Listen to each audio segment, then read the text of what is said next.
Welcome to World Traveler Cooking, where we cover interesting foods and interesting cuisines from around the world. Today we're going to make cevapi. This is a sausage from the Balkans. I've typically had Bosnian cevapi, which is typically made with a mixture of beef and lamb. Had trouble getting some lamb, so I'm just using beef today, but I thought about adding goat meat instead. Our ingredients are pretty simple. We have 2 cloves of garlic to 1 kilogram of meat to we'll use about 20 grams of salt. That should be, I'm thinking, a little more than a tablespoon. And then a little bit of water and about a teaspoon of baking soda. So first thing I'm going to do is I'm going to cube these into like 2 centimeter by 2 centimeter cubes, about 1 inch by 1 inch, and we'll mix with the salt. And then I'll show you what I'm going to do with the garlic. Let's get started. So now I'm going to go ahead and just boil the garlic in just about as little water as possible. I'm going to let that garlic boil for just a couple minutes. In the meantime, I'm measuring out my salt and adding it to my meat. So, shooting for 18 to 20 grams. That's 5, 9, about 1 more of these. Yeah, 20 grams, perfect. So now we're just going to let this sit. I'm going to stir it up once I add the water and the garlic. So I added a little of the water and the 2 cloves of garlic in here. And you'll note that the cloves of garlic are slightly soft. I can crush them a little bit with my fingers. I'm going to stir this up with my hands. Very, very quickly the water cools down because the meat is cold.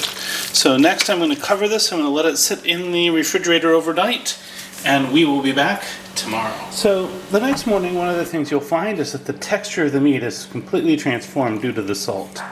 And so now we're just going to run all of this through a medium grind, and I'm going to do it twice.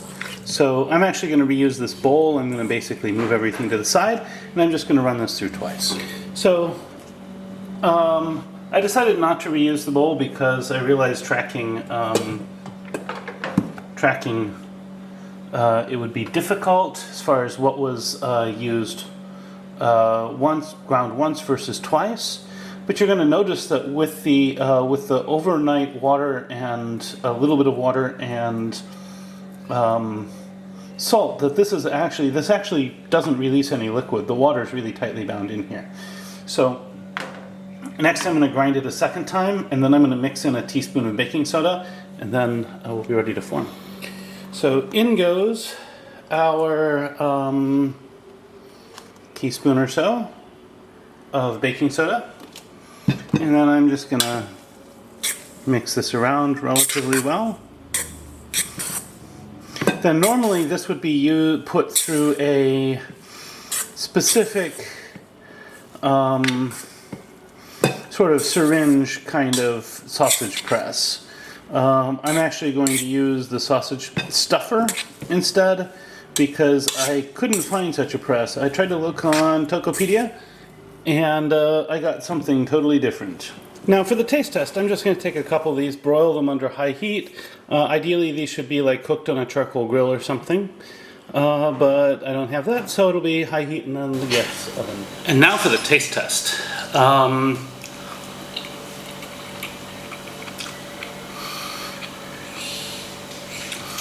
Certainly this would be better with maybe 25% of it being lamb.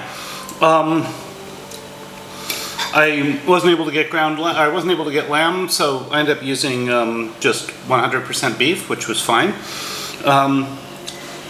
Salt content, flavor profile generally is right on. Trying it with a little bit of the tzatziki I made the other day.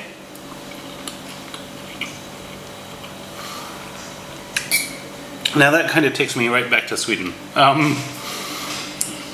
Typically in Sweden you'd have these sandwiches at many of the kebab places that would be cevapi and a sauce very similar to tzatziki, greens and so forth in a piece of bread. I'm definitely going to be working towards making all those components in the future because I actually missed that. But yeah, this is good. If you like this content, you'd like to see more of it, please like, share, and subscribe. If you have anything to say about this video, I'd love to hear from you in the comments. Recipes in the description. Bon appetit, and see you next week.